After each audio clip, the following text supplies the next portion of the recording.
Hello, hello, hello, you lovely people, and welcome back to the Sex, Drugs, and Jesus podcast.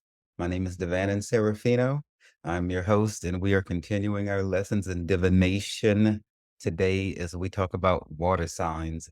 The last episode I released was about the fire signs. We went over the three stages of Aries, Sagittarius, and Leo, and talked about a couple of other things like why Sagittarius is the only sign with a weapon, why Sagittarius is the only half human, half animal sign. In the very first episode, we went over things like what a cardinal sign is, what a fixed sign is, what a mutable sign is, what deacons are, history of the zodiac, and things along that nature. In the future, I expect episodes about the tarot, about the planetary planets and the planetary houses and chakras and whatever else the spirit gives me to teach to you.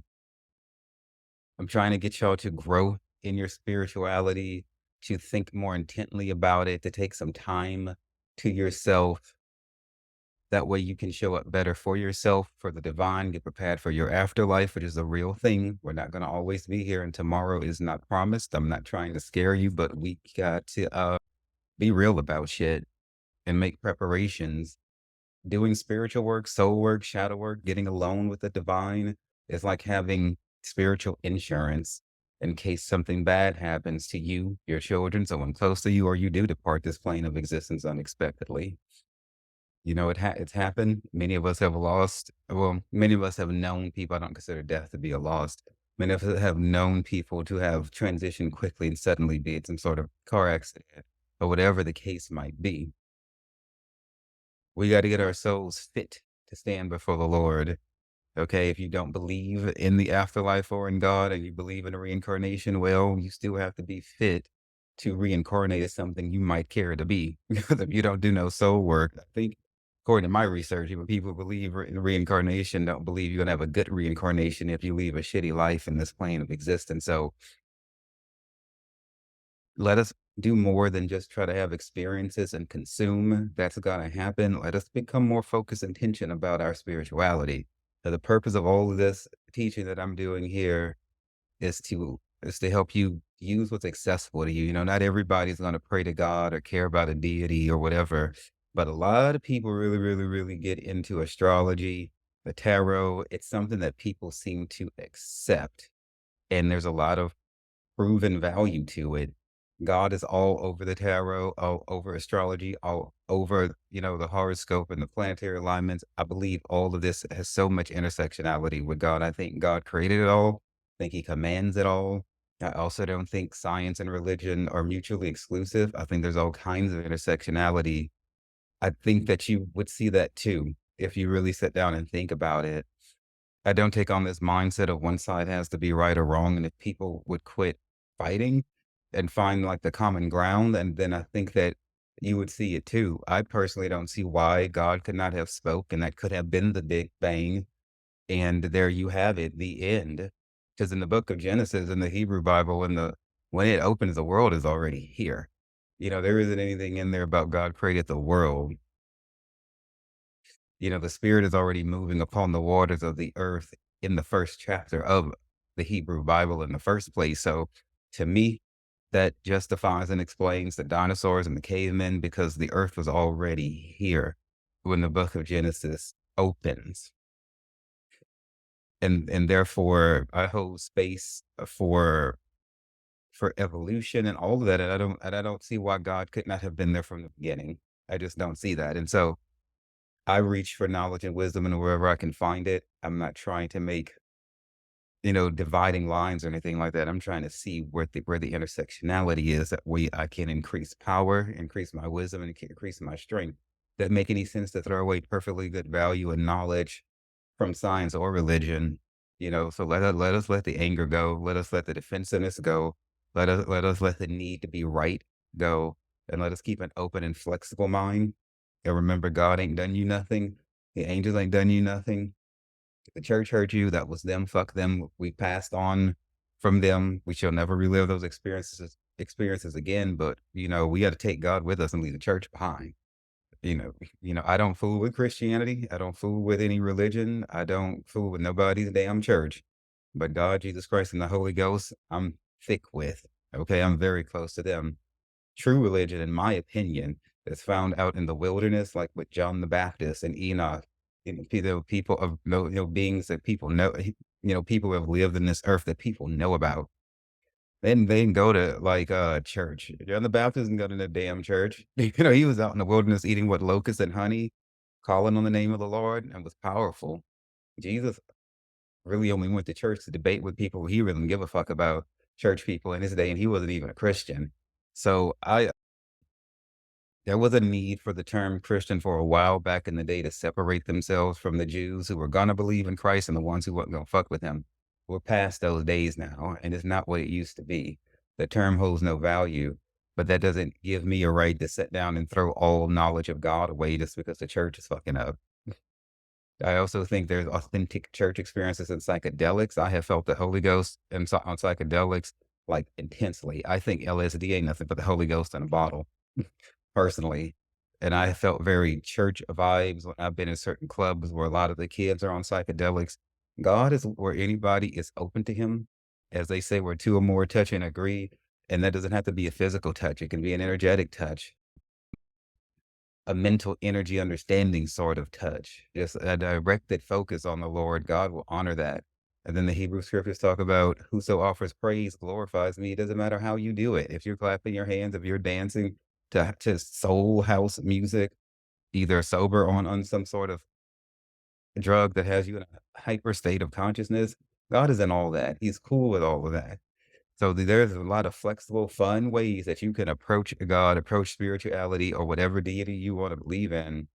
But what I'm trying to get you to understand is you need to do something intentionally, you know, because we do everything intentionally. We go have sex, we find people to date, we travel, we work, we make money, we have kids, we hike, we do whatever the fuck, and we really plan. You have to plan for your spirituality. It's not just gonna fall on you magically out of the heavens. And what will testify against you in the day of judgment if you is that you have time to do whatever the fuck you want. And people are very intent about doing whatever the fuck they want, not gonna be told otherwise. And what I'm trying to get you to understand is you would do yourself a high service to work in spirituality while you're doing all the fuck you want to do while you have a physical being.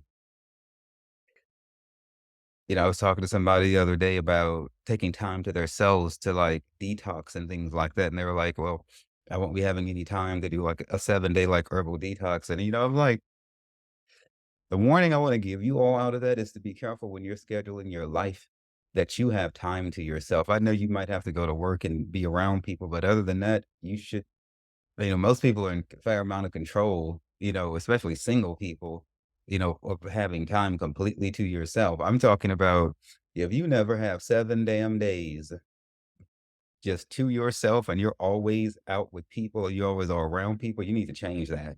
Because how else are you going to hear God or hear from God or the spirit or the divine or the universe or whatever you want to call it if you always around people?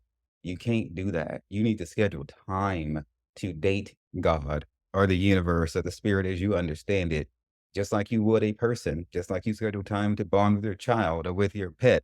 You gotta work in God too. All right. And isolation is where God really speaks. A lot of knowledge will come to you, and it's like the spirit just slips it into your ears when you take the time to invite God into everything you do, and especially into your silence and into your alone time. You must be intentional about this, my children's, my people's. Yeah, schedule time. Take yourself like a week. Go to work if you have to, but then come home and tell your home homies you'll see them next week. And really marinate in silence and do this regularly. So in this episode, the website is sexdrugsandjesus.com. Downunderapparel.com is our lingerie website. And YouTube is Sex, Drugs, and Jesus Podcast. We're on TikTok. That's where I do most of the social media posting.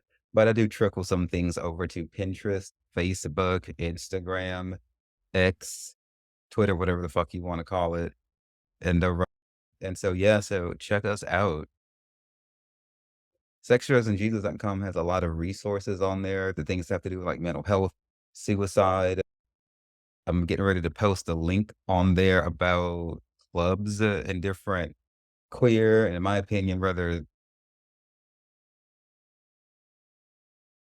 deep and soulful sort of places here around New York. I was working on a list myself, and then I met this beautiful, beautiful man who already has like a website that has that on there. He's already built it up, and so I got to take time to go through it. But I'll be talking about that and posting it to the Sex, Drug, and Jesus website down at the bottom where the recommendations are. So today we're going to talk about water signs, the three stages of the water signs, and some other interesting things about them as we go through it. As stated in the introduction to this, the three stages give us knowledge about and govern how we go from our shadow self to our light self. Everybody goes from shadow to light through, to ascension, enlightenment, or at least some type of quantifiable spiritual growth. Even the high clairvoyant who raised me had to go through cycles in life before she really grew and, peaked in her wisdom in her lifetime. Although by, the end of her physical being, she had like every spiritual gift, all kinds of sight, angel, handwriting in the spirit and different things like that. And I mean, things that you wouldn't believe. I've never known a more powerful psychic. And it is an honor to have to have that been raised by her. But we all got to start somewhere. And hmm, in her case, I think when she was 7, she was in a room by herself, and it's like she saw suddenly all these people looking at her. I guess these are spirits or whatever. And from that day forth, she started seeing.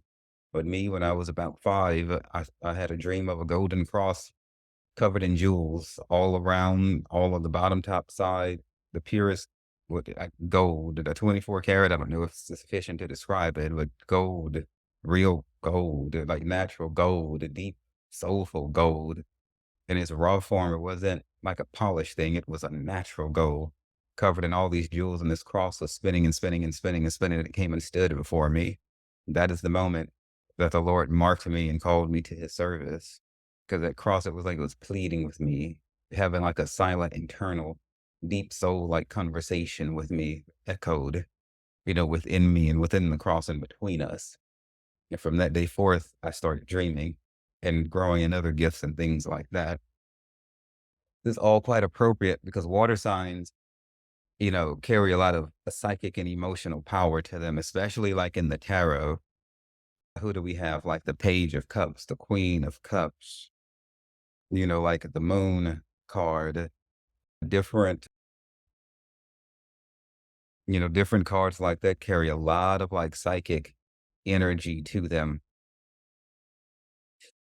I'm going to read, I'm going to place all the links to all of these different websites that I pulled from in the show notes. And because I pulled from a lot of them, so I'll just be quoting things as I go along. So the water signs are Cancer, Scorpio, and Pisces.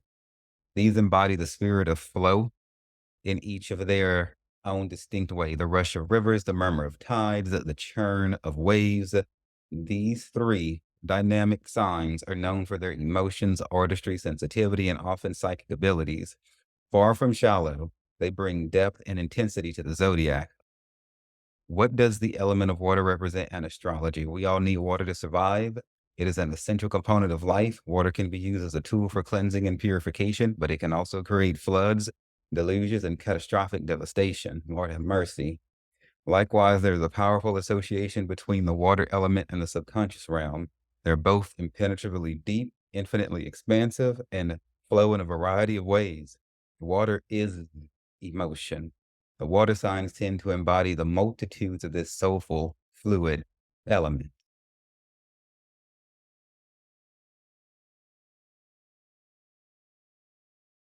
And I also want to point out, like in the tarot, you have this suit of swords, the wands, pentacles, and then the cups. The cups represent the water, but the water is in the cups. Like the actual thing in the suit of cups isn't the fucking cup. It's the water inside the cups. That's why it's very interesting to me. Like when you get to the 6 of Cups, you have like flowers sprouting out of it, like instead of water, which is a very beautiful card. Very beautiful card. A lot of inner child healing with that card.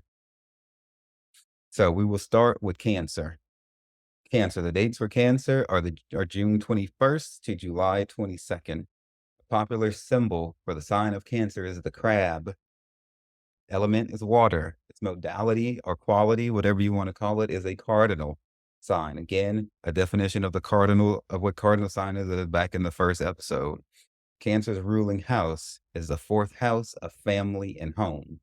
A fourth house in astrology is a precise one, and it rules everything that is related with the individual's history and roots. This includes everything related to the home, the family, and the ancestors, and all issues that are connected to one's locality and one's property and land and houses are communicated through this area of the natal chart. Cancer's ruling planet is the moon. Cancer's tarot card is the chariot. Cancer's body part is the chest and breast. When I talk about the body parts from this very fun website, I'm coming at it from like a sexual nature. The body parts, there are certain body parts that relate to certain signs. And if you study it, you can work with those body parts. If it's in, I guess, at least one of your primary signs or anywhere in your chart, depends on what sort of faith and intention you have and want to put into it. So, like, say I'm a Sagittarius, my sun sign. I have big thighs, very powerful thighs. That's like one of our main body parts. If I were to, like, say, do a lot of squats, a lot of primal body movements, and focus my intention on that, I can use that to raise my vibration, and then take and transmute that creativity into whatever project or endeavor, into meditation or getting closer to God or whatever, into building myself up on the inside. But there's also sexual implications to it too, because well, that's just how beautifully and intricately God put us together. So the body part that relates to the sign of Cancer is the chest and the breasts. I'm going to read this from the website. Eyes up. Wait, eyes up here, Cancer. You know, how people say when they're staring at your boobs, they're like, my eyes are up here. I don't. I have like rather, I guess, pronounced nipples, which, you can't see through this shirt. When I have on a t-shirt or something like that, men, women, and everything in between, to just be staring my my nipples down as I'm walking through the street, and you know what? I'd be like, "My eyes are right down here. You might as well look. Go ahead and get you an eyeful. Fuck it. Why not? Why not? Go ahead and enjoy thyself. I am here for it. Yes. Lord have mercy. I'm so fucking silly. This emotional, loyal crustacean, Cancer is symbolized by the crab.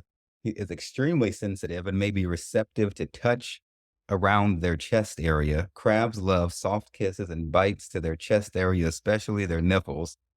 This fascination and lust for the breast area is due to their fertile and sensitive desires. This water sign is also associated with femininity and the home.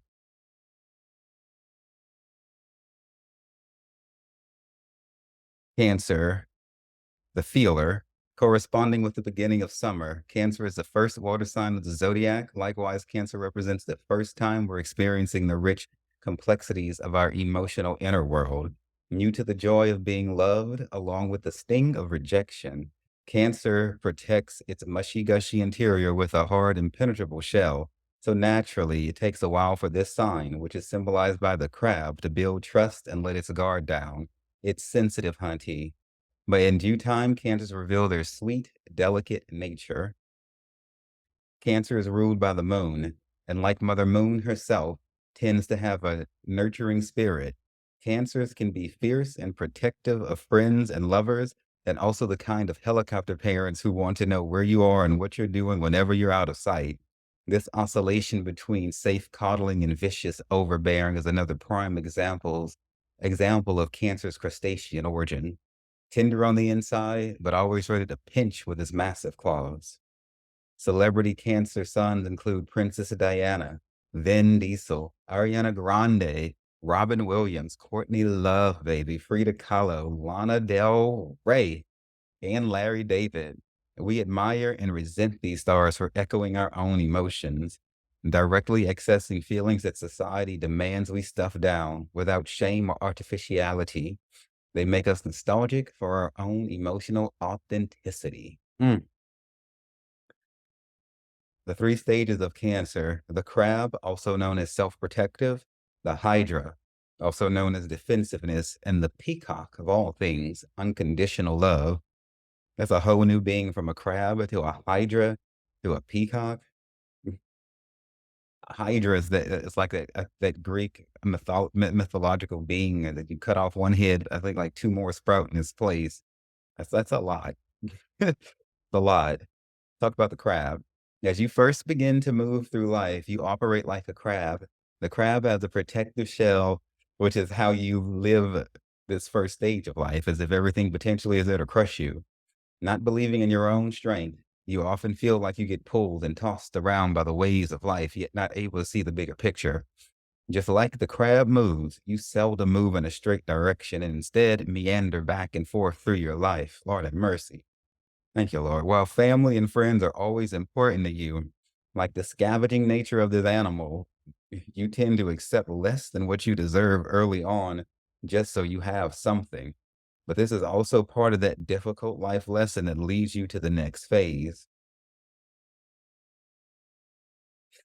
I think coming out of a phase like that is really, really important to acknowledge if you have been the type of person to settle, to take whatever you can just because it's there, compromising your principles and values, not having principles and values clearly defined.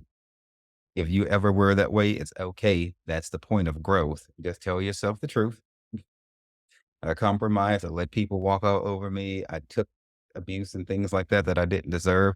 I didn't recognize that I was being abused, but now I can now. I can see abuse for what it is. I'm not going to take that anymore, and I'm ready to evolve. There is no shame if you have been weak. The shame or the foolishness would be to act like you never were or not be willing to acknowledge that you ever were. Truth ain't nothing but strength. And like Christ said, you shall know the truth and the truth shall make you free. And that's all that there is to it. Even if that truth is hurtful and painful and humbling and doesn't make you look strong, acknowledging the truth is the only path forward. The Hydra, a mythical creature who multiplies the more it hurts, picks a vengeful and overpowering nature this time can possess. Usually, this only comes out in matters of love and home, as this is the most sensitive spot for the crab. Once you learn the unfortunate lesson of having accepted less than you deserve, which usually ends in betrayal, you often want to strike out and hurt others in the same way that they hurt you. Once you learn that this doesn't end with your happiness, you start to heal. You begin to realize that there is more to life than you had thought, and that there are also numerous opportunities for love and happiness as your perspective widens and heals. You become more hopeful and start to come out of your proverbial shell. I suppose on some level, it's better to clap back at a bitch than to just let them walk all over you. However, as we go through our stages of evolution, we begin to understand, and it doesn't matter what sign you're in, that fighting is not necessary, but establishing boundaries is necessary. It takes two people to fight. So if somebody done you something dirty, there isn't really any getting even because you're trying to hurt them because they hurt you. They hurt you because they just didn't fucking respect you or like you or came from whatever deep darkness is within them. There really isn't any way to even it, to square the box, to get even Steven. Madonna has that song. I don't know what album it's on, but I know you can probably look it up on YouTube. Revenge. She says, "There's no such thing as revenge. You will not give as good as you got. There is no such thing as an eye for an eye." You know, it's it's just you can because when you try to fight somebody and do what they did to you, you lower to that vibration. Is really what's happening. Is you're letting yourself get pulled down. It takes a lot of internal fortitude to have somebody hurt you in some way, to forgive them and just walk the fuck away. They karma will be theirs, and you would destroy them more anyway, inadvertently by just fucking walking away and doing what us Sagittarians do so fucking well is just forgetting you exist. Okay? 'Cause it will deflate them. It'll leave them crestfallen. Somebody ever try to argue with you and you just walk away or just have no emotion? It's like there's no There's nothing for that fire to grow on, and they just kind of fucking can't do anything. That is how you take the rug right out from under somebody, is by doing literally nothing. Don't you go cast magic against people. Don't you do these things, because you gonna have to pay for whatever you do. Somebody done you some bullshit. Thank God for letting you see it and for opening your eyes so you have the information you need to turn away. That is a beautiful thing in the tarot about like the Three of Swords, the Ten of Swords. Yeah, it hurts to get poked and stabbed with swords, but at least you can see shit for what it really is now. And both of those cards usually have suns rising in the background or some type of illumination. You destroyed and defeated now. Yes, you are. But now you're also at the point where you can turn the corner and begin to heal. And you may have a long fucking healing in front of you, but heal, you will. But the getting even part it's just not where it's at. It's just not where it's at. Let God do that for you. Some of people's worst karma that they can get is internal. And you might never know it because people like to come out and go on social media and their dating apps and everything and act like they've got it together. And then people could be crying and bitter as fuck in their homes when they're alone. Because the Lord can step into somebody's mind, into their dreams, and do shit that your fist and you slashing their tires and you trying to throw dark magic against them would never be able to do. But the Lord sees people exactly for what they really are, even when they're not willing to embrace and face their own truth. And the Lord knows how to really fuck somebody up, okay? Well, really what in ways that we will never know. Because I don't care how long you were married to somebody or dated them or were having sex with them or were their best friend, you don't know every damn thing about that person. You don't. I had a dream and the Lord was showing me like how when people's souls fuse like a couple, how it's only like 75% and the other 25% of that person is never like, say, fused with the other person that they're in a relationship with. And it doesn't really matter if it's friends or family or whatever. What that means is that no matter how close you get to somebody, even in a love romantic relationship, you will never have full access to 100% of that individual. It is not God's design. This is how we maintain our individuality within close relationships, which means there are things about the people who have hurt you that you don't know. And that to me, it's beautiful because then you always get to keep discovering things about people. But if the fucker is evil, leave them to the Lord because God gonna get into all 100% of them, into the parts that you don't have access to and have never known about, and destroy their fucking asses on your behalf. Okay. Leave people alone. Take the lesson. As we used to say when I was a drug dealer, when some bullshit would happen, just charge it to the game. Just charge it to the motherfucking game and leave that shit alone and move fucking forward. And if you are close with God, you probably either gonna have a dream about their karma or their destruction, or you're gonna hear about it or some shit like that. That is how it goes. Because there's scriptures that talk about how we will hear about the destruction of our enemies and people who did us wrong and did us dirty. The peacock, just like this magnificent bird, at this stage, you command attention, baby. Yes.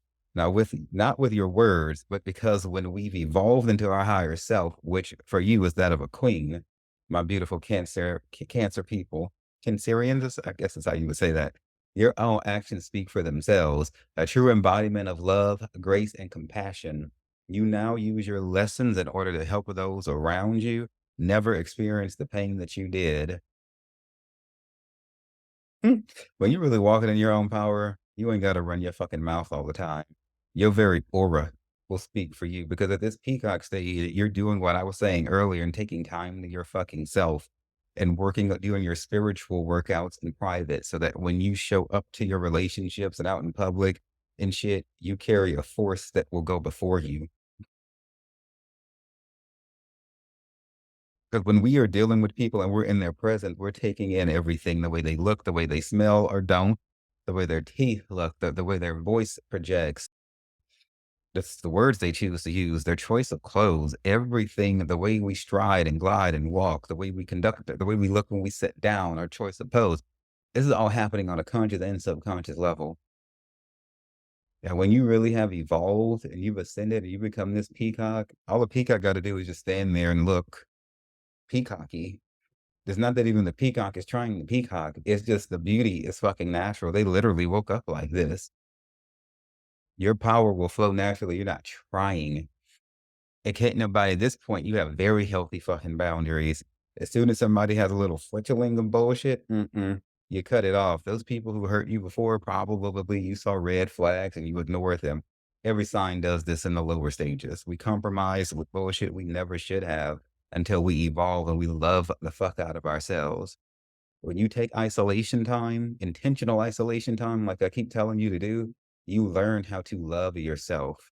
You get in your own energy and you pay close attention to yourself. You,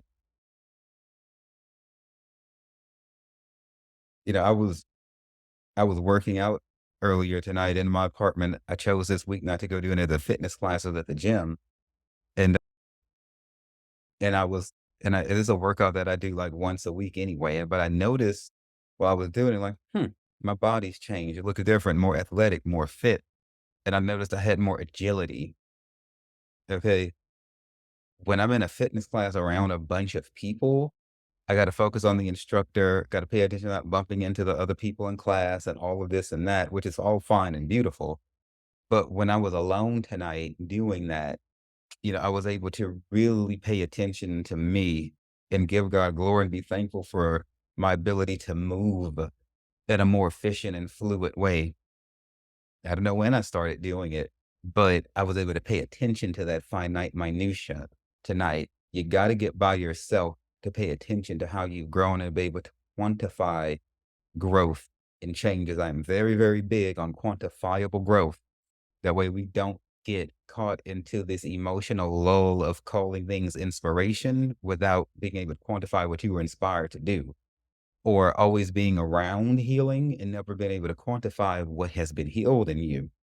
It hurts my soul to see people in the psychedelic community.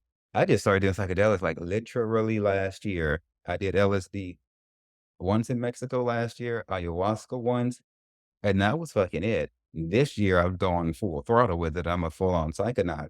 But most people in psychedelics, I'm so fucking new. I'm about to be physically on this earth 42 years in December, though I'll be turning 12 as far as I'm fucking concerned, internally and in every sense of the word.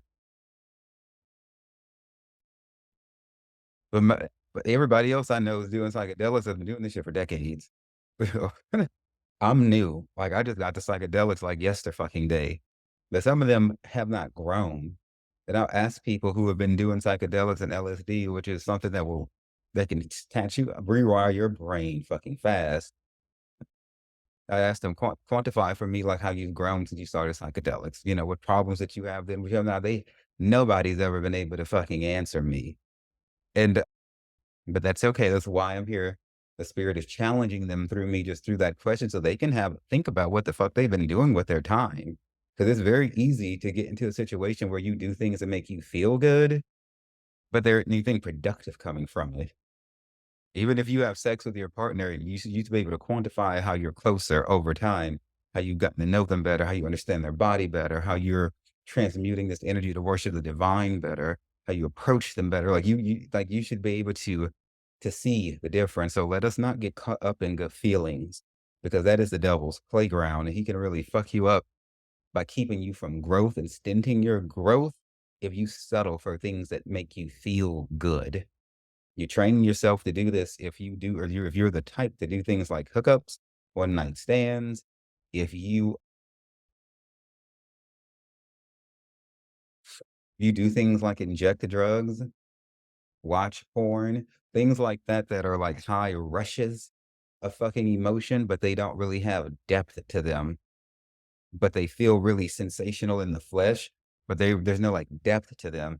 Is you training your neural pathways to just be settled with feelings and emotions. And you got to be careful with that. And people in the psychedelic circle who I can't have like a deep conversation with, or they think they have depth to them and they don't, or they kind of do, but I can see that they really could have been further along, but they just keep getting high and feeling good and not actually doing the soul work. It saddens me.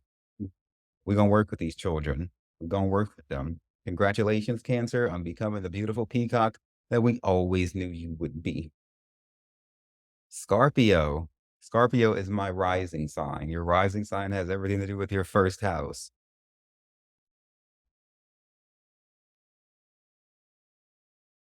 Not Scorpio. Scorpio is my rising sign and my first house. Scorpio is the eighth house, I'll tell you here. So your rising sign is your first house. Shit. Scorpio dates are October 23rd to November 21st. The popular symbol for Scorpio is the scorpion. The element is water. Its modality is fixed.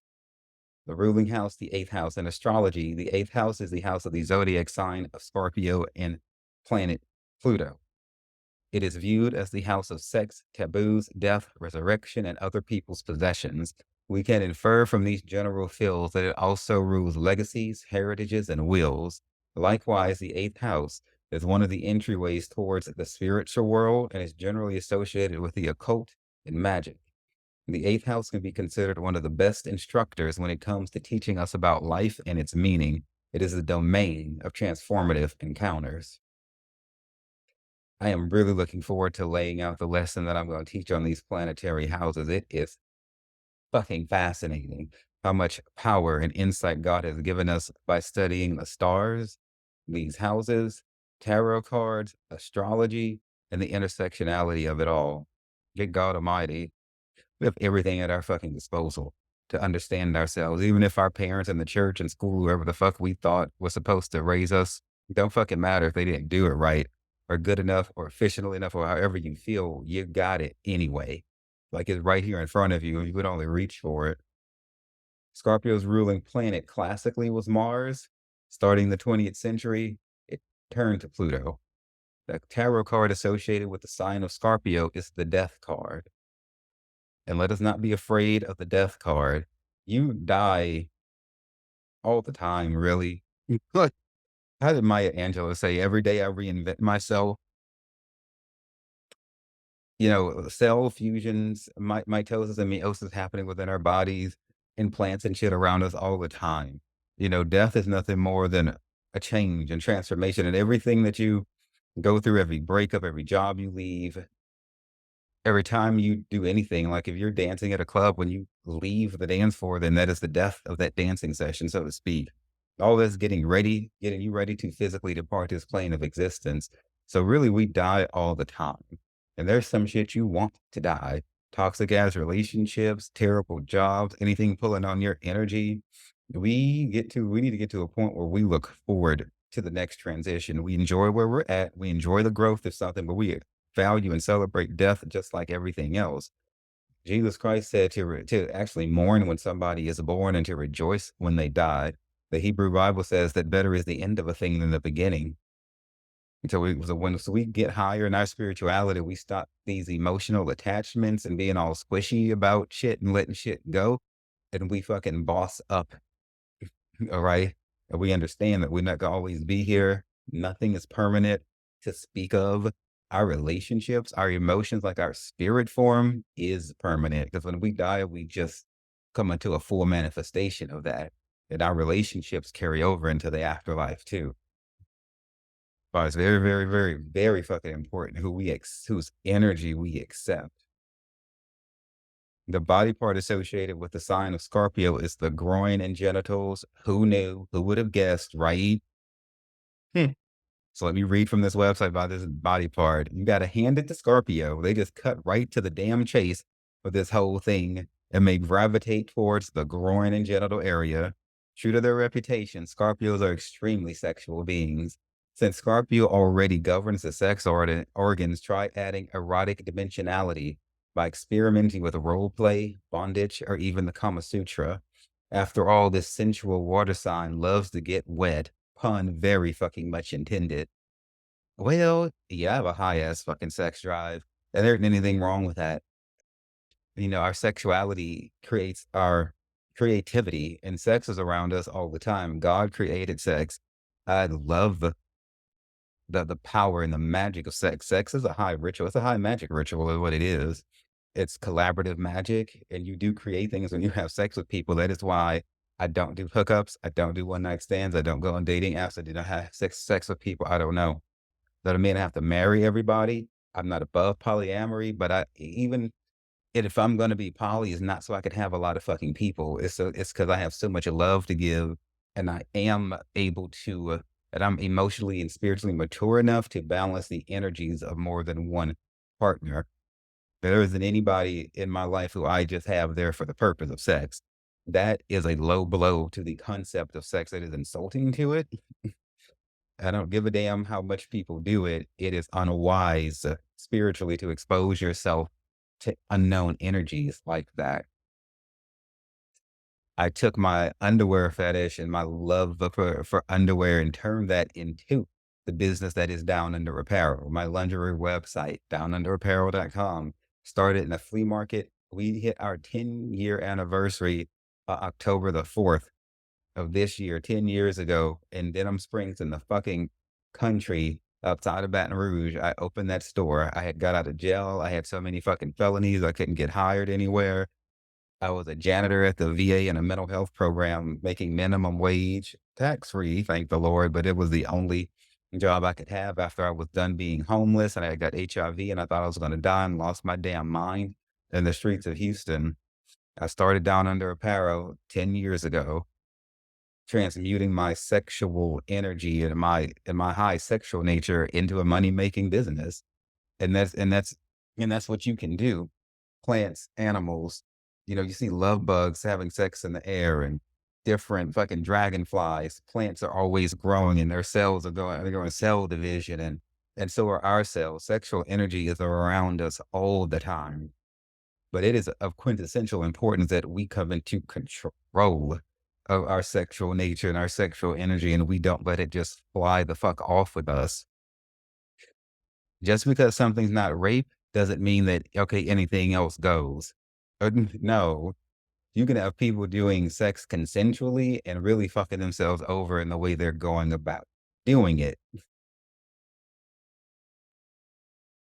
So I'm not gonna get on the soapbox on that because I talk about that a lot in many different episodes. What is this? This is gonna be episode like 160, 163 or something like that. So we have plenty of it.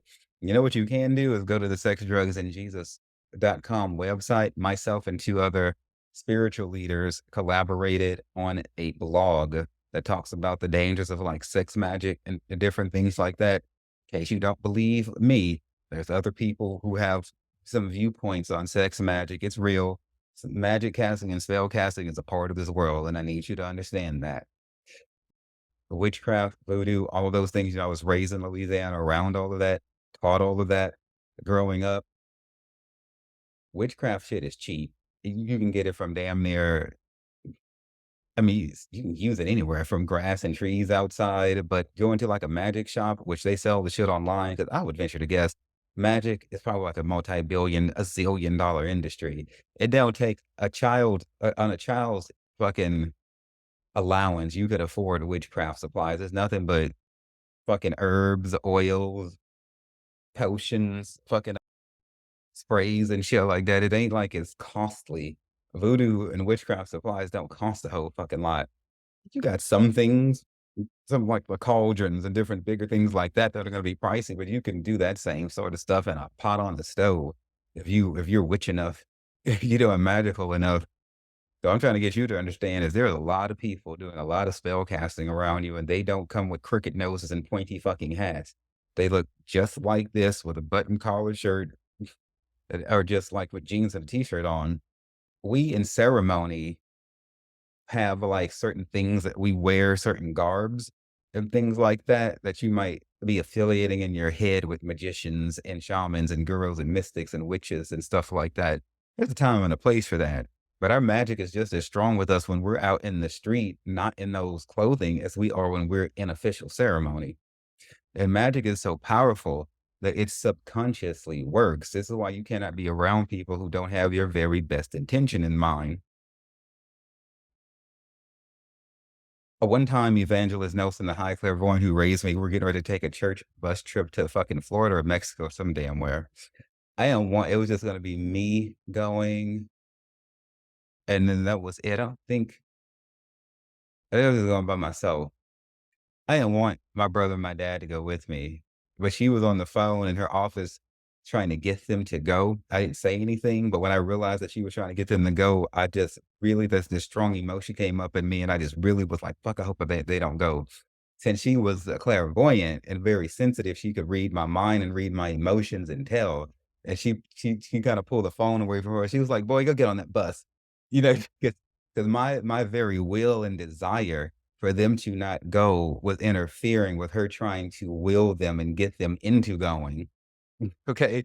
I didn't open my mouth. I didn't say a word, but just because I had that urge and that desire for them to not go, it was sending out a vibration that was having an impact on what she was trying to do. So I'm trying to get you to understand that just because somebody don't look at you and say, "I fucking hate you and I want you to die," does not mean that just because they don't go and put a candle against you or a voodoo doll against you, doesn't mean that evil wishes cannot fuck with you. That's why you have to be careful who you hop in fucking bed with, and you have to be careful who you let get close to you, even if it's strictly platonic. You have to be questioning people about their faith, their beliefs, their practices. Get into that shit, and when the spirit reveals to you red flags, don't you fucking ignore it. There's billions of people in this world. We should not be settling for no bullshit from no damn body. There's too goddamn many people to pick from. We must have physical attachments, but the most important attachment is to the Lord. Okay, when we're in isolation, that intentional isolation that I know you lovely children are gonna do, we can evaluate our relationships too, because we're just in our own energy and give it an honest think about, is this person really still bringing value? Is it time to bring the axe out and chop this bitch off? You know, you really get time to do some reevaluating, especially those of us who live in fast ass cities like New York, Tokyo, Dubai. We got to slow the fuck down. We can't always be getting to the next party, the next event, the next experience, the next. This shit's gonna be there. You got to be sure you're still gonna be there. And just like a NASCAR racing car has to get out of the race, get out of the loop of motion, and go into the pit stop for a tune-up in order to again get ahead. Then the race really in this life is against yourself. Sometimes you just got to pull into the fucking pit stop, bitch. Okay, let the other cars zoom on, and then when you're ready, re-engage. One thing about sex magic, I was thinking about this earlier tonight about I've had like 3 or 4 men try to. 'Cause some people in their head view relationships and love through infatuation and obsession. 3 or 4 men through witchcraft try to like own me and possess me, and I've had to battle it and fight it. And I was thinking about the ways that Evangelist Nelson, when I was dealing with this with these men, would give me counsel on things to do, like different, different physical things to do to work to break the spells that they were casting on me. And I thought about it, like I didn't have sex with any of them. That's how powerful witchcraft is. They'll call you on the phone and they'll have like their candles burning and different rituals they're doing, and they're going to tell you that. And while they have you on the phone, they have a stronger connection to you. And that's how they strengthen it. People will call you on the phone and not say anything. And while you're sitting there going, hello, hello, and this could be for sex magic or whatever the fuck, or to destroy you or to fuck with you, make your business close, fuck with your children, whatever, they'll be casting that magic against you while you're sitting there on the phone. So if somebody call you and they ain't saying shit, hang that bitch up. To that extent, I'm thankful that we have more of a texting messagey type of world because it cuts a lot of that shit out. But it won't if you're accepting the energy of somebody who's working against you. So you got to be careful with that. But I thought about, how those people could step into my dreams and do like astral things with me and send their spirit around me and be very brooding. And I never fucking had sex with them, not even fucking once. And there was 1, 2, 3. I even hate to try to count it. It's not like it was a lot, but the fact of the matter is that it happened. And I believe that that was at least in part so that I can get on this microphone and warn you about this. Because hey, do you know if I would have had sex with those people, how they would have fucked me up? And so when I tell you, you need to stop hooking up with people you just met and stop getting your ass in bed with people just like that. I'm telling you, because magic and witchcraft is just going to grow as the knowledge of it spreads and it becomes more accessible. And people like to have power and control over everything but their damn selves. And those men that were trying to do that to me do not comprehend love as an equal exchange. They understand it as a pet to have to oppress. And that's coming from a deep inferiority and insecurity inside of them because they didn't ever want me to ever have a possibility of leaving them. Maybe they couldn't stand rejection. They want to take boys and fucking own them and make them permanently stapled and stuck to them. It's so fucking unhealthy. But in their heads, that's the only way that they like to go about doing it. They never told me that. And Evangelist Nelson through the spirit saw this. I was very young, when this was happening, and like, most of that was when I was a teenager. In the room, once again, when I was in my 20s. But no, fuck. No, once again, when I was in my 30s, but anyway, go look at that blog that we did on sexdrugsandjesus.com and keep your clothes on and stop having sex with people the moment you fucking meet them and get control of yourself and start taking long spans of time off of having sex so you can reset your sexual energy.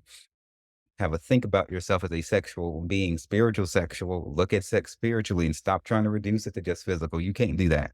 You didn't create sex. God created sex. There are certain dynamics and spiritual laws that exist in this universe that nobody can change. So all you can do is put yourself into a state of denial about it and look like a fool before the divine and celestial beings because you do not have control of lust and of your carnal desires. You've seen this in many TV shows and in many movies where the more mature characters, be they deities, psychics, divine people, counselors, or whatever the fuck, would test people to see if they'll be a fool for lust. You can't think that everything that makes your flesh feel good is good. We must become wiser than this. Let me read on about Scorpio. This article called Scorpio the Detective says, symbolized by the elusive scorpion, Scorpio is a fixed water sign that occurs in the middle of autumn, a season that overlaps with Halloween. Coincidence? Never. In astrology, there are none. There's no coincidence ever any fucking way. Scorpio is known for being intense, magnetic, and brooding. In modern astrology, it's ruled by Pluto, which makes sense. Both are sex and death oriented, kind of goth and edgy, and luxuriant in the underworld. But traditionally, before Pluto was discovered by a telescope in 1930, Scorpio was ruled by Mars, the planet of war and aggression. While Aries, the other sign ruled by Mars, is loud and obvious in exhibiting its Martian values, Scorpio is subtle and slick, wielding its attacks with much more deliberate, manipulative precision. Lord have mercy. I'm here for the goth, edgy, luxurious in the underworld. I am so fucking goth. Like, I still have in my possession, in my closet here in Manhattan, this glitter boy goth shirt. It's like a black shirt with like silver pinstripes, like these straps and buckles on the side. I got it from Hot Topic when I was in fucking high school. By the grace of the Lord, I can still fit it because I'm very physically fit now. And I am so fucking goth. Like, I get my nails done black. I'm actually going to this club to celebrate Down Under Apparel's 10-year anniversary on the 4th of October. It's called QXTs, and it's in Jersey. I will be hopping the train and taking me a nice hour train ride out to Jersey. And as I understand it, this is the oldest running goth club in the United States. I hear it has 3 dance floors or something like that. And I hear it is every fucking thing. And so I'm going to be making my QXT's debut. I'll be all goth out, and Scorpio is my rising sign, and this makes sense. On Instagram, Children of the Night number 9 is my favorite fucking channel of all channels. And it's just this goth as a channel. They have all this goth shit. It's fuck yeah. It's fuck yeah. I'm forever Halloween. Halloween's the only holiday I actually give a damn about because all the other holidays are like fake or they don't have any depth to them. Halloween is like, it's like people are supposed to pretend and people have fun with it. Like, I can get on board with that. But the other holidays, whatever. Continuing on, Scorpio has an elephant's memory, a special ability for keeping secrets, and a depth of passion unrivaled by any other sign of the zodiac. But it also means Scorpios never, ever, ever let shit go. I mean, we would all go insane if we remembered everything that ever happened, never forgave or forgot, right? Not Scorpios, darling. These murky water signs are content just wallowing in their own strange pool. Be careful where you step. Famous Scorpio sons include Emma Stone, Vlad the Impaler, fucking hell, Hedy Lamarr, Georgia O'Keeffe, Frank Ocean, Joaquin Phoenix with his sexy fucking ass, Sylvia Plath, Bjork, Tilda Swinton, her cute ass, and Tim Cook. These provocateurs induce strong, deep-seated emotions. We admire their wild depths and iconoclastic viciousness. But their secrecy and charisma can feel truly frightening.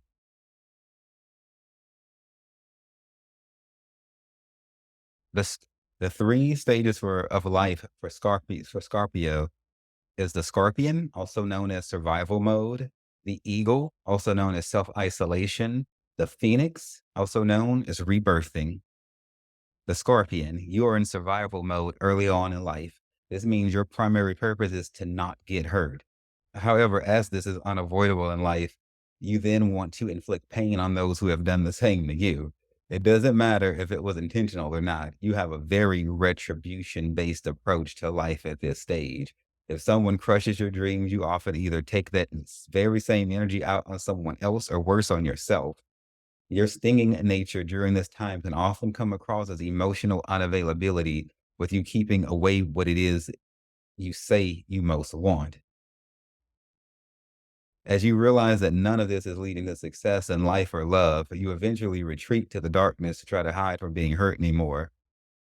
A low-level Scorpio can be a self-destructive son of a bitch. I'm telling you, eh, that might not have been the most compassionate word. They can really, really do a lot to hurt themselves. You know, I've witnessed this in Scorpios I've known from the past, like sun sign Scorpios. It's very, very, very, very difficult to engage with this type of energy. And you know, this what this is saying is this victim mentality where people think everybody is out to get them. As somebody could probably give somebody a gift and they could try to they whip it around in their head some type of way to make it into a weapon. You know, this is somebody being an enemy of themselves and their own damn mind. And your perspective, as they say in John Wick, perspective is everything. The way you view the world, your lens is your universe. Nobody else is in your fucking head but you.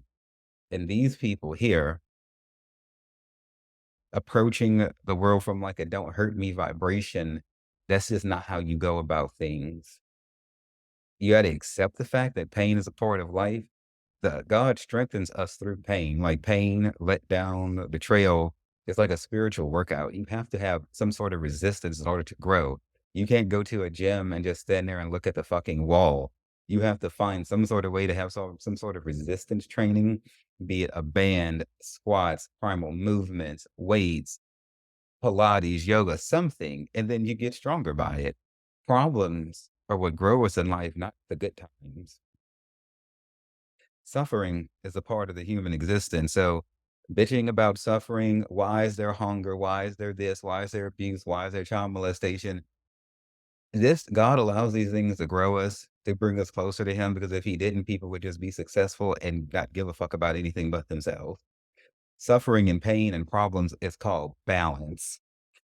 Humbles us. It gives us a reason to pray. God is doing all of this to lead us to him, to lead us to our highest evolutions. So once we mature, we stop whining about the fact that there's bad things and we look at the value in what bad things produce. Okay. Look at a plant. You got to cover a seed in fucking dirt, drown it in water. And then when it comes up, some people have the audacity to clip it and prune it. It just gotta be out in damn hot sun or the blistering cold just to yield fruit so we can fucking eat it. You know, we're nothing more than plants are for the Lord, you know, and we it's just not supposed to be comfortable all the time. Nothing is. God ain't gonna never let this earth be so fucking good that you wouldn't want to leave it and go to heaven in due season. You know, it's not supposed to be that way here.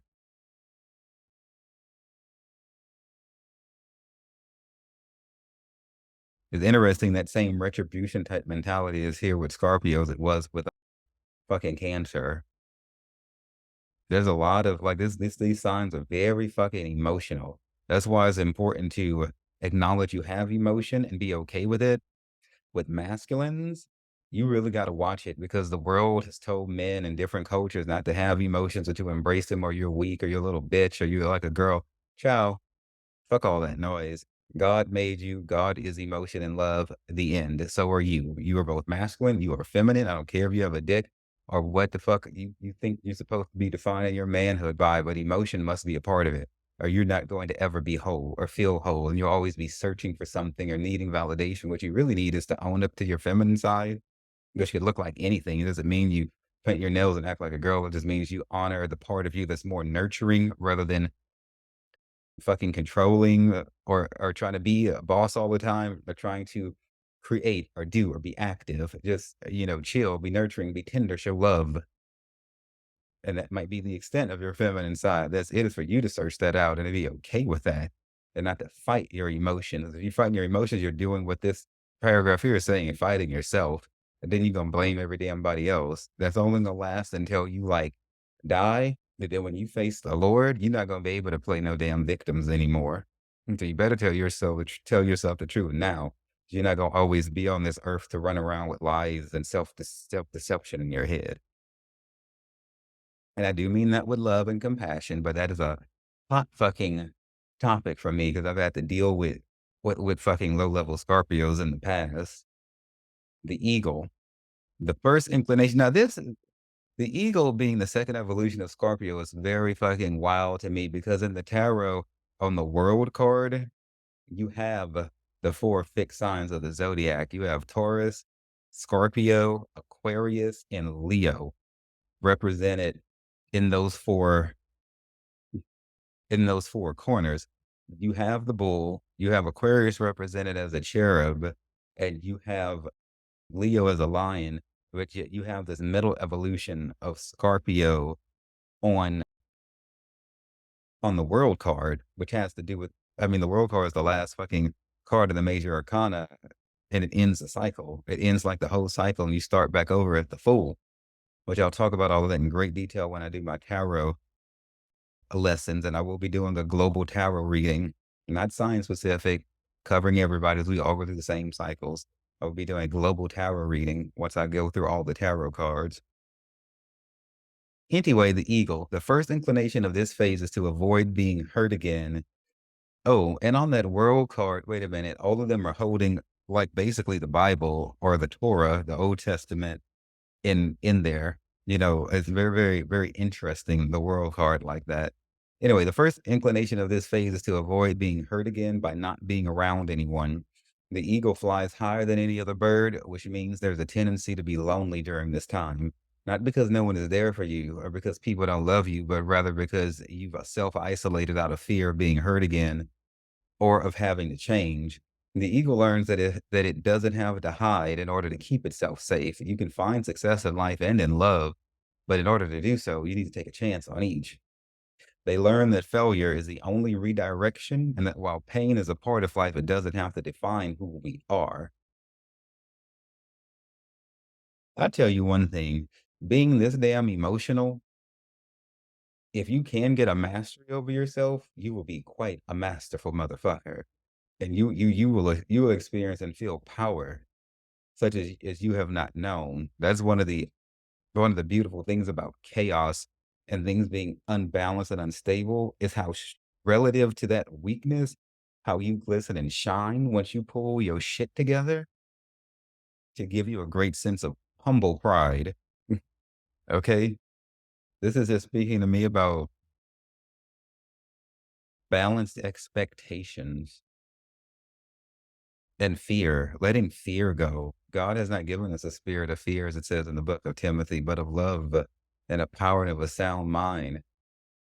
In your isolation, you will learn how to love yourself. Going through a dark night of the soul or having some sort of thing humble you, you should be isolated. And while you're there, make it count. Think about shit, write shit out, pray, meditate, let revelations come to you, learn to fall in love with yourself. You should love your own company more than you love being around people. I personally think masturbation, since it's connecting with self, is preferable if I had to make a choice than sex with somebody else, because then I have to deal, which is a beautiful thing, but there's other energies. But whenever you're conjoining with somebody sexually, there could be energies present that you don't know. You don't really know where the fuck they've been because they've been around you, or if they haven't really been anywhere, what kind of thoughts they've let into their mind, what sort of spirits they've entertained. Doesn't have to be dangerous or nefarious or bad. But what I'm saying is, even masturbation, which I talked about in like one of the other two episodes in this whole divination thing that I'm teaching that I'm doing, is very powerful magic. It's very connecting with you to the divine. You know, you'll hear people say if it was their last day on earth, they'd find someone to sleep with. No, if it was my choice and it was going to be my last day on earth, and I just couldn't find anything to do to find a way to bust a nut, I'd probably be praying or meditating somewhere. But if I had to do something sexual, I would rather masturbate than to go have sex with somebody else, because then at least I'd be in my own energy. Which is where you want to prefer. You better fall in love with yourself more than the love of company, the love of lovers, the love of children, the love of pets. You should love the divine first, then you, then every damn body else. I'm gonna say that again. You better love the divine first, then you, then everybody else. Or whatever fucking order you want the bitches in. But you better put yourself in terms of love before everybody else. That might sound selfish. I was I didn't understand this until like last year, because I used to put the people I was dating in relationships with before me, but that's unwise. Do not do this thing, because if you don't love yourself, you won't be able to show up for them the way you think you can. And you won't have boundaries and shit. They won't fucking respect you. And it's just gonna go up in flames. So you gotta take care of yourself where you can take care of somebody else. Or how did Mama RuPaul say, bitch, if you can't love yourself, the hell you gonna love anybody else? Period. Period.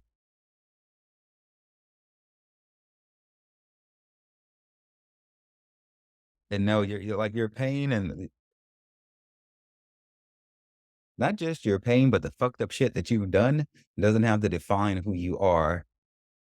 The fucked up shit you did is who you were. But since you are the sign of death and transformation, you already possess the things you need to become some other being. That is what these stages are. Once you ascend and become someone else, then you are someone else. As they say in the Hebrew Bible, we forget those things that are behind, that we press forward to that which is ahead. What has been need not always be. You get When you're in Christ, you are a new creature. Their old things are washed away and everything becomes new. So if you were a lying, manipulative, cheating fuck whore, you don't have to always be a lying, manipulative, cheating fuck whore. You can or if you were somebody who cast dark magic against people, or if you were a murderer, physical murderer, or if you or any kind or a cheater or low vibration or whatever the fucking case might be. There is grace and mercy here to change. That is what this is all about. Not beating ourselves up or judging ourselves for the fuck shit we used to do. We don't have to do fuck shit anymore. But we have to be committed to getting past fuck shit. Not making excuses for fuck shit or trying to act like it was a good fucking idea. All right. That is where this sign here can struggle with. Because if you've ever tried to get a sun sign Scorpio to say they're sorry or admit they're wrong for some shit, child, that's why you can't be in relationships with people like that, because you have to be able to forgive, which they don't fucking want to do. And they have to be able to let shit go, which they also don't want to fucking do. Then you have to be able to be wrong, which they also fucking don't want to do. So, so then the best thing they can do is just end up in some shallow ass relationship that revolves around surface level shit like sex, or having experiences which has no longevity and no respect before the divine.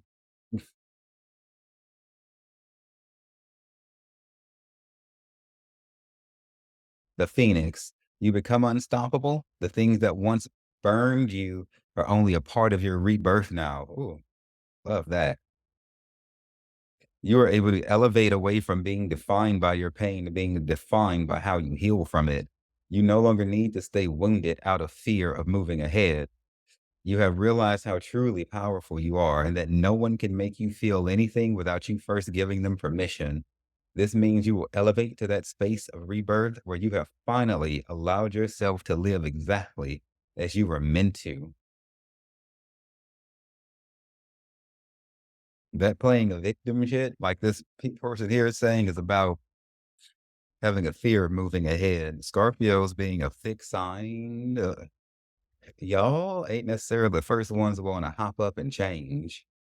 I say y'all because Scorpio is my rising sign, not necessarily my sun sign.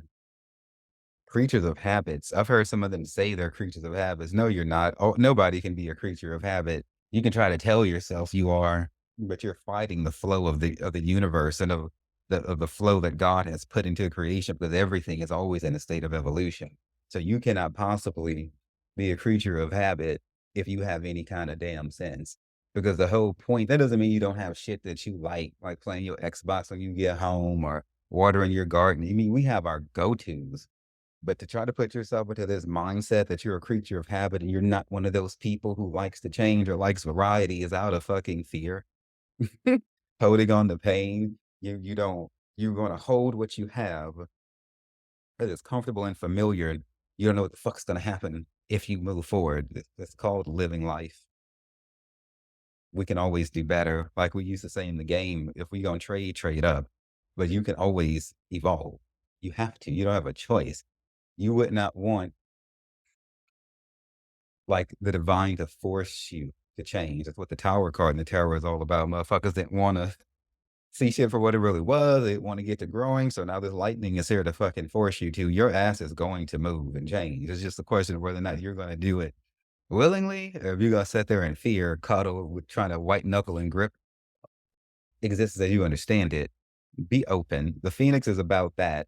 This bird, this very phoenix that I have behind me, when I was, the spirit told me to go look for like a board to put behind me. And I came across this like on Walmart. No, fuck, either Amazon or Walmart.com. You know, I found this board and I saw this phoenix and I was like, oh, she pretty. Yes. And and then I was like, I hope I can put this phoenix back here with this sun up here and it can inspire people just, just by these colors and everything. And now because the phoenix gets burned up by whatever the fuck destroyed it, or it just poofs into flames, or if it was Fox, when it got cursed by Voldemort when Voldemort was fighting Dumbledore, and I think it was the Goblet of Fire. No, the Order of the Phoenix. Shit, I can't fucking remember. But Fox swallowed the Avada Kedavra curse, the killing curse, and that Phoenix fire was so powerful that even the killing curse didn't kill it. It just reset it. You know, that's how strong, Phoenix energy is. The most powerful killing spell in the whole Harry Potter series could not destroy this Phoenix. And but shit, sometimes we need a reset. And we need to start over. And that's totally fucking okay. Like if you done fucked up and lost every goddamn thing, which I've done like at least twice in this life, and just had to fucking reset. I've had to file bankruptcy twice. I've been homeless twice. You Oh, the fuck well. You're not on anybody's time schedule, timetable. You don't have to have 2.5 kids and a spouse by the age of 35. No, you don't. That's what other motherfucking people do. You live according to you. The race is just with yourself to see how much you can grow, serve the Lord, find your soul's purpose, and do it and show up for other people and live honestly and genuinely. I can tell you that people who I run into from high school, I'm about to be 42, I don't have any children. I'm gonna go adopt me a son when I turn 50. That's the plan. He's gonna be a 10-year-old because I only have 8 years of parenting a child in me. I know will always be his dad till I die, and when I turn into a spirit, I'll watch over him and commune with him and everything like that, even as my ancestors do with me. That is the natural flow of things. And, the spirit dropped that into my heart, just to get a 10-year-old. I started researching it and I didn't know until I researched it that 10 years and older is like the hardest ages to adopt because people want to adopt 9 and under.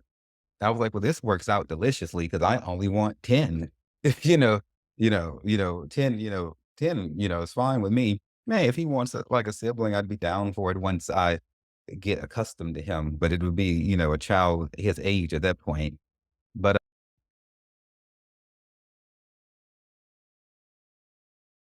But when I run into people that I went to high school with who have children and shit like that, they are so fucking bitter because they are not free.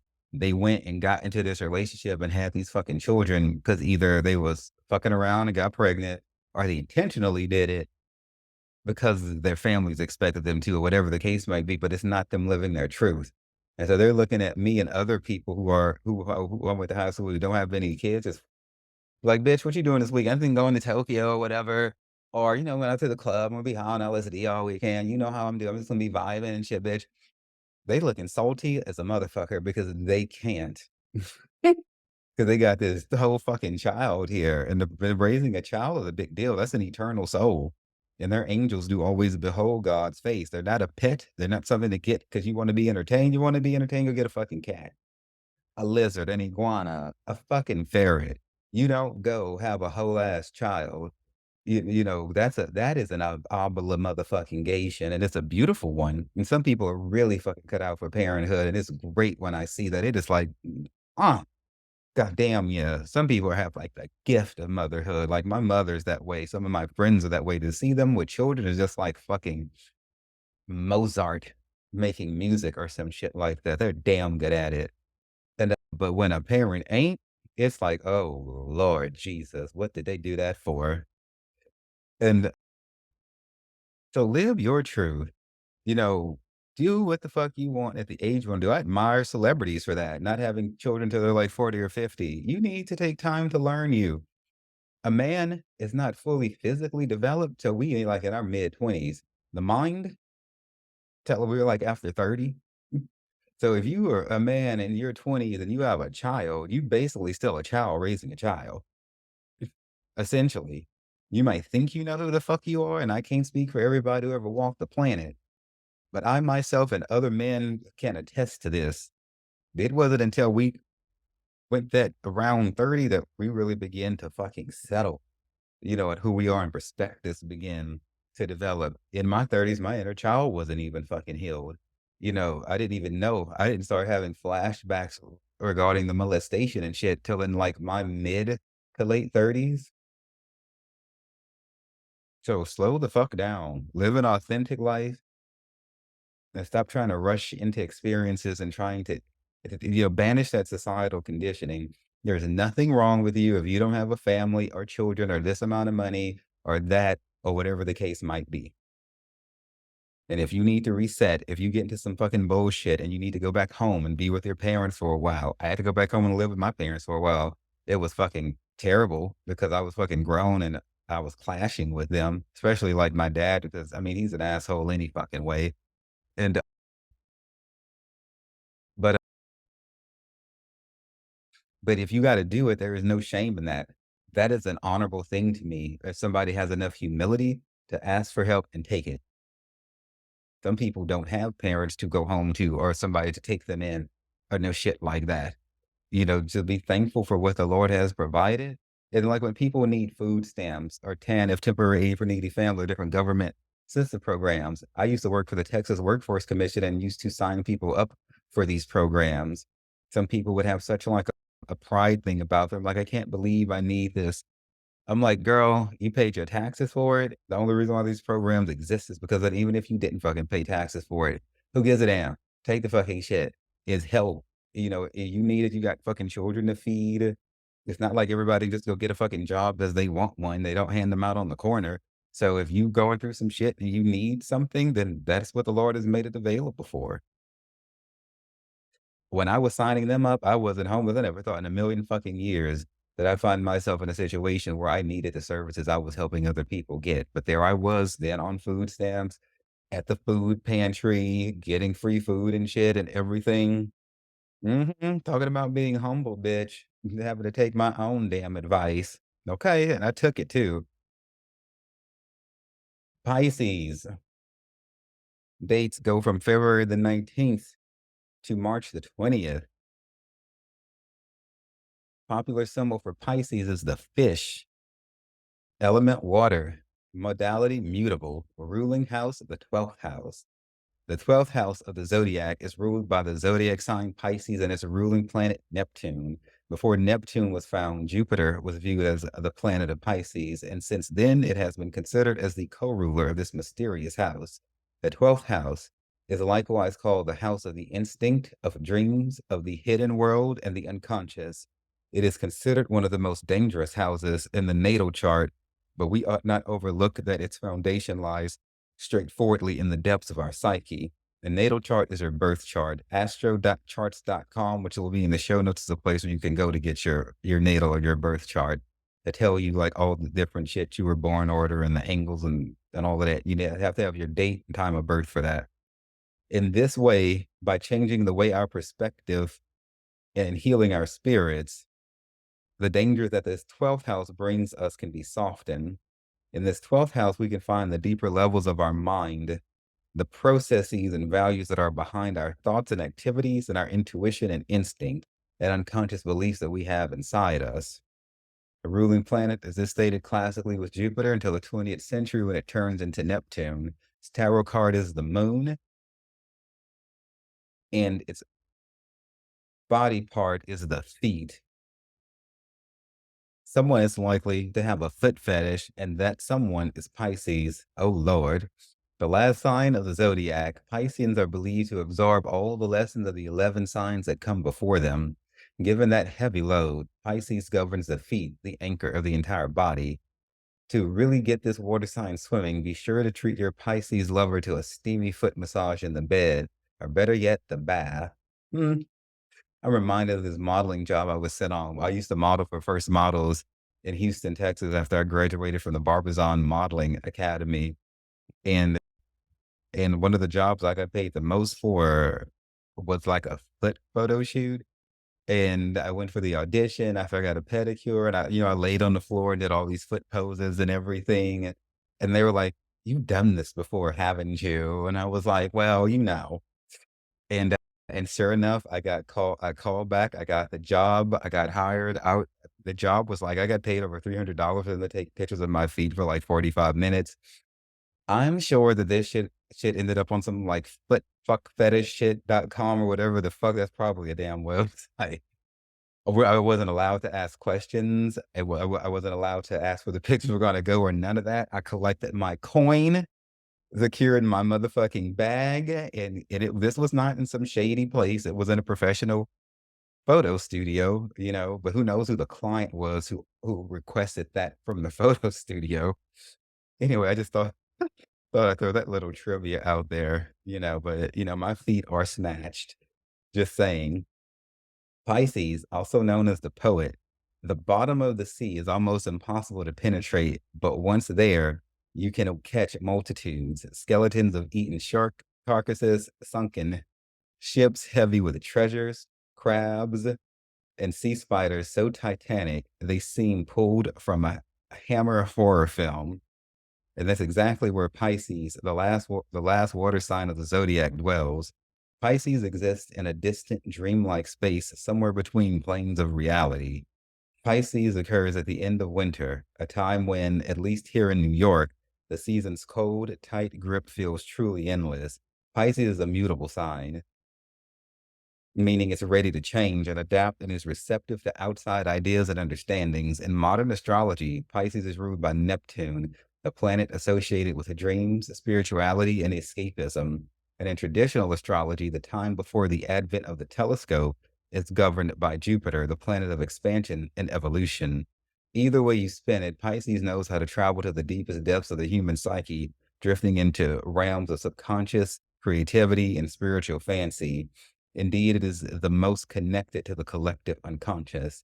Notable pop culture Pisces include Kurt Cobain, George Harrison, Elizabeth Taylor, Justin Bieber, Elliot Page, Quincy Jones, Glenn Close, Tyler, the Creator, and Gabriel Garcia Marquez. These individuals exist in realms of art, magical realism, sensitivity, and our own fucking fantasies. While they may have struggled with boundaries, their unyielding openness allows us to engage and identify with their experiences as if they were our own. The stages of life for Pisces: the fish, also known as overwhelmed; the darkness, also known as run away from pain; The ocean, also known as deeply spiritual. The fish, as you begin life, you live at the mercy of others. You feel everything and also take it in, which means you are easily able to be influenced by people and by your environment. Often, you're not even sure who you are or what feelings are actually yours as you start off in life. You can get overwhelmed easily and often go through a period of immense sadness as you feel that you can't help everyone. Everything seems too big or too heavy, as during this time, you have often withdrawn and enter into your second phase. It's not meant for us to help everybody.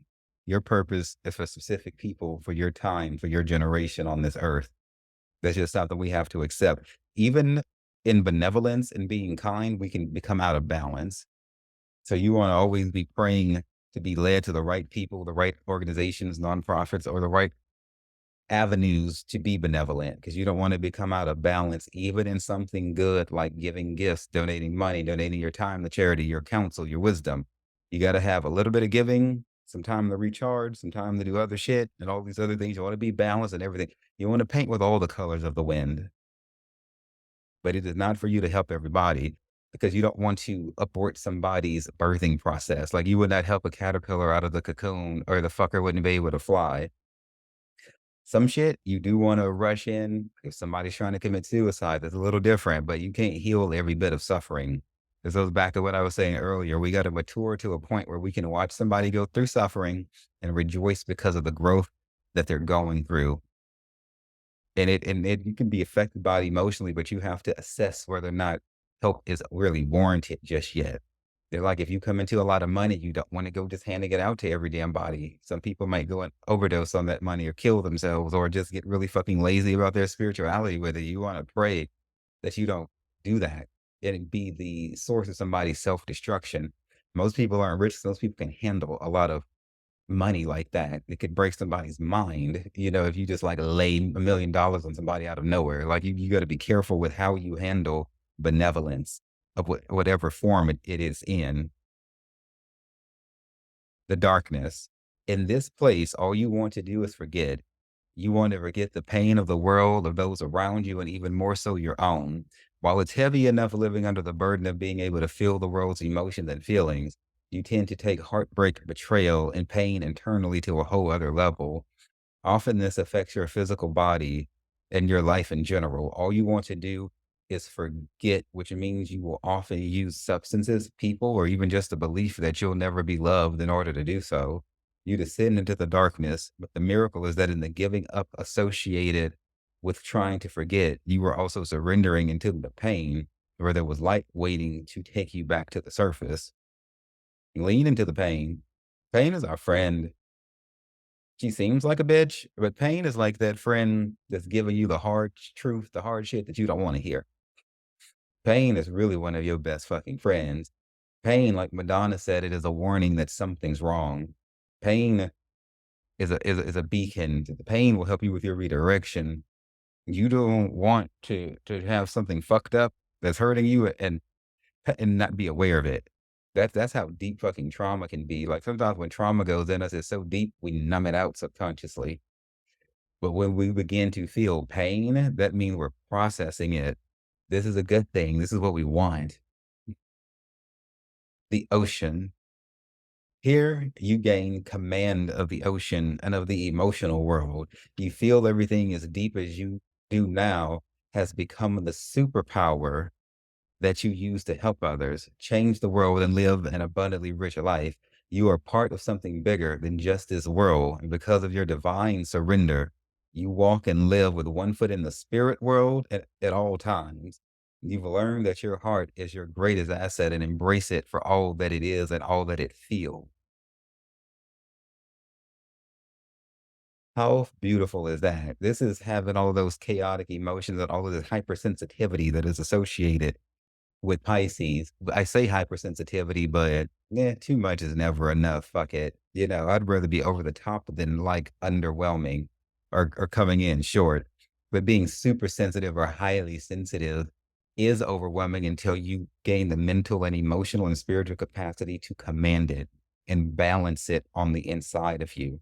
You can look at it as overstimulation.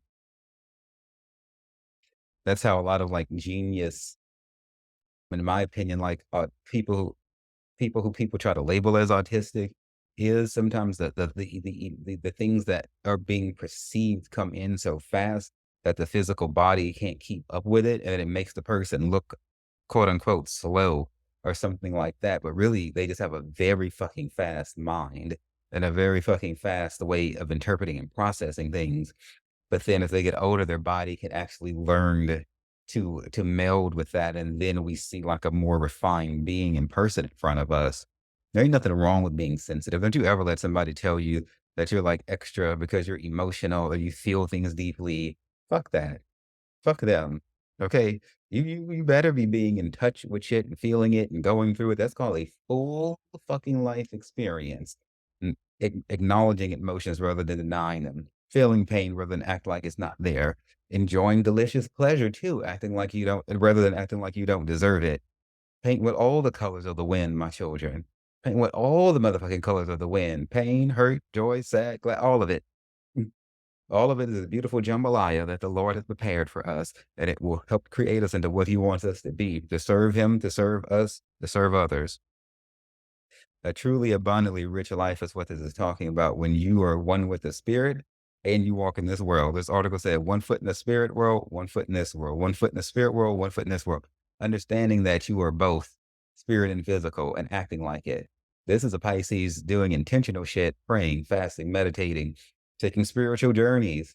I travel just to learn spiritual things. I'll be doing that in Mexico next month. That's a beautiful thing rather than always traveling to party, to have sex, to do much of the same shit you do in your own city. Like it's a different energy when we travel, but fine, whatever. You know, going to it is an honorable thing to travel for the purposes of spirituality. It just is.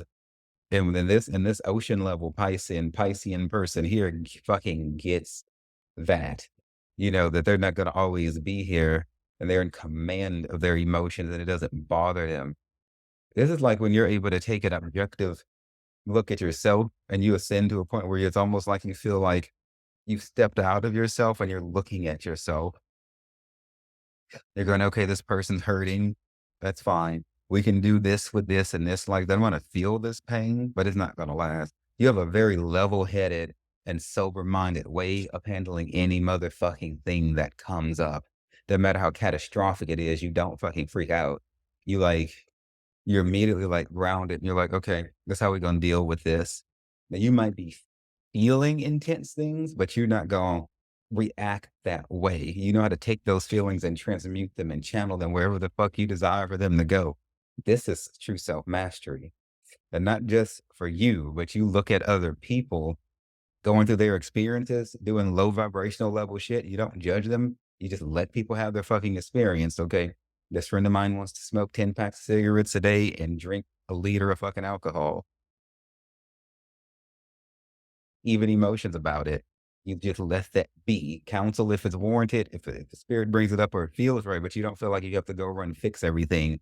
Like in your beginning phase back there when you were the fish, you're past that. You understand there's problems in the world. It's not my job to fix them all. Some of it I can work with to the extent the divine will let me. Most of it I can't. But at the end of the day, everybody gets to go to their own experience, just like I do mine. And you don't freak out about the problems of the world. You don't watch the news and lose your damn mind because Trump is on there acting a fool or Republicans are doing the things Republicans do. You accept that that's part and parcel of the human existence. If you're going to do something about it, you're going to do it strategically, calmly. You won't let it consume your conversations when when you can say anything, you're supposed to be speaking high vibrationally. You won't be repeating problems happening in the world. You're going to be either doing something about it or speaking of the spirit of judgment to come after we die and face the Lord, or you're going to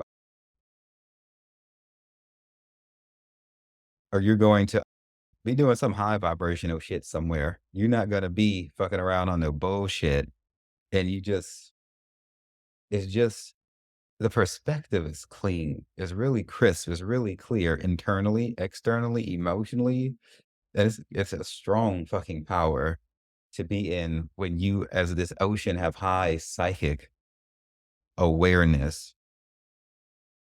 To have a powerful mind is to have a powerful perspective. To have a powerful perspective is to have a powerful point of view. And your perspective, your point of view is everything. It's how you view every fucking thing. You view shit before you engage with shit. And so when we can assess shit right, then we can live life in a very powerful, and I dare say right way. What is the right way? Balanced.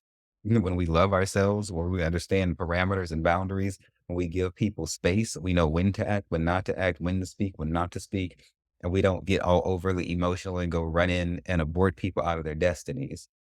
Doesn't matter.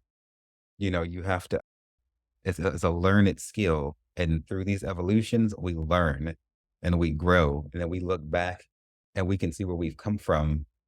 And we can have quantifiable changes that we can document and say, the things I used to do, Lord, I don't do those things no more.